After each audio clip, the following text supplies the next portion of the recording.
Hey everybody, Fisherman here, and welcome to another video.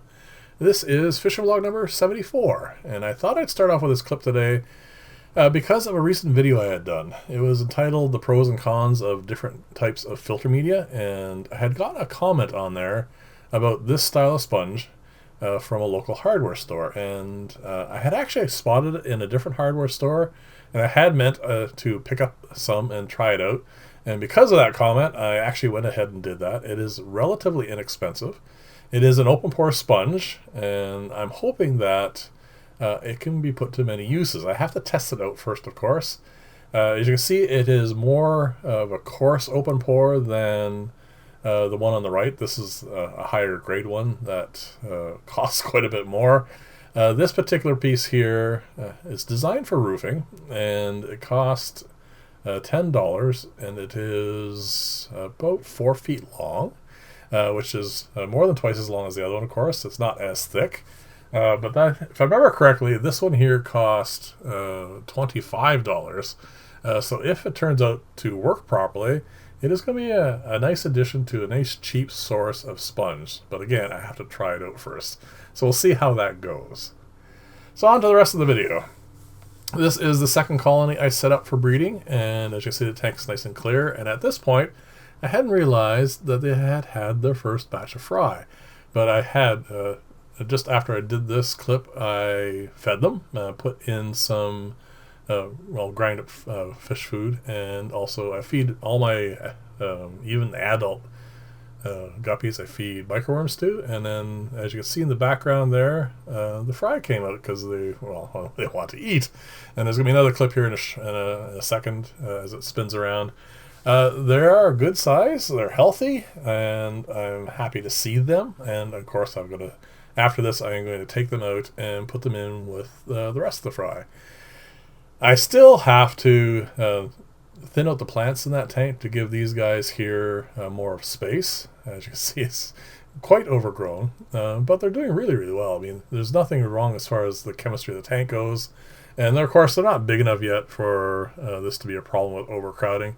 I just want to give them more room because, as you can see, there is a lot more fry coming along. Now, this is the first colony I set up a little while ago, and you notice it's actually a little stirred up. That's because I managed to get a hold of some really nice bronze Corydoras, and they're in here now, and they're all in the back running around stirring everything up. So hopefully I'll have some interesting news for them soon too, because I do want to breed them.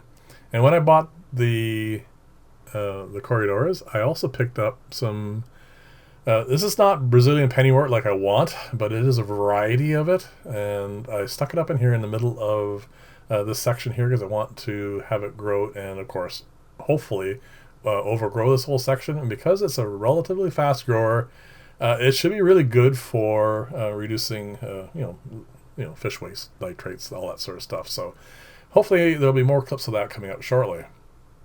This is my peace lily. It's in as a centerpiece. And as you can see, it is sending out a lot more shoots now. So I'm very happy about that. It is going to, I think, turn into a really lovely centerpiece probably in about another month or two. But anyway, that's I wanted to keep showing you that because it is progressing quite nicely. On the other hand, I think this is a bust. It's not doing anything. It's not really dying off, but for it to be effective as a filtration system, it actually has to grow and, of course, be pruned and all that sort of stuff, and none of that is happening. And as you can see, this is my first male betta that I had. It's a really lovely male. But he was not doing what he needed to do. He's just not interested or over-interested. There's no happy medium with him, so he has been removed. I picked up another male, and I put him in the tank. You'll see him in the clip coming up, and hopefully I'll get more action out of him. I wanted to show you this because it's just going crazy. I really do need to set up a system where this can get divided up so I can have it in multiple tanks. I have not done that yet. But as you can see, it's growing really well, and I expect it's just going to keep on doing that. And this I have to keep showing you because it is a bit of a mystery. I'm not sure why it's doing as well as it is, but I'm quite happy that it is. And I thought I might as well show you the other peace lily. It is happy and growing and doing everything that you expect them. And I'm going to back up here in a second, and you get to see the whole top here now. This whole section is doing really well. I'm quite happy with it. I would like to add more plants, but I'm not in too big a rush. I want to see, of course, how these things all do long term.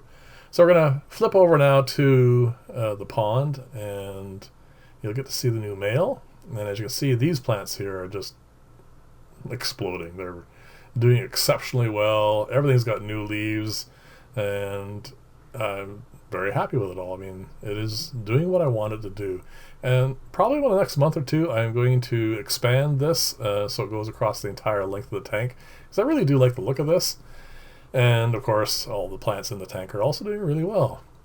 I have moved the white clouds out of here, mostly because I had a client who needed them, but I'm going to put the zebra danios in here. This is the new male, and hopefully he will settle in and do well and see how he likes her.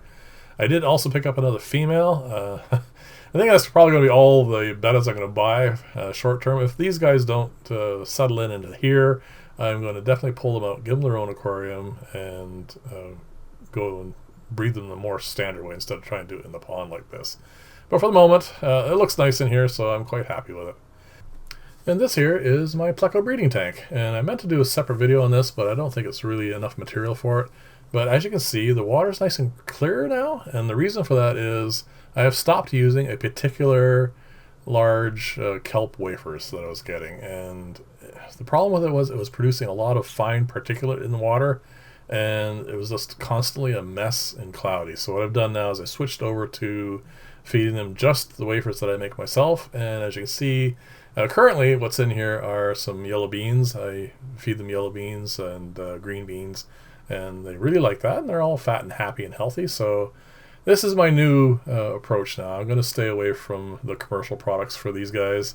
It just makes too much of a mess. Even with all the extra filtration I have on this tank, it's always a challenge to try and keep the water crystal clear. So this is my way of from now going forward. This is ever shrinking number of angels I have. They keep, well, they're lovely fish, so I have plenty of uses for them in clients' tanks. I am going to set up a small group of these in their own aquarium soon, I think. We'll see how that goes. Mostly, of course, I want to show you the clips of these two filters. I do want to breed them. I think their parents are going to end up going into a client's tank because again, everything I breed has that purpose. That's what they're being raised for. And I have a client that wants a large pair of angelfish, and I know they're going to get along well together, so they're definitely going to go there. And this is doing well. It obviously has a long way to go, but it is doing everything I want it to. So thank you very much for watching. And always, leave comments. Let me know what you think of things, and leave suggestions for future videos. And thank you very much. I will see you in the next video, and bye for now.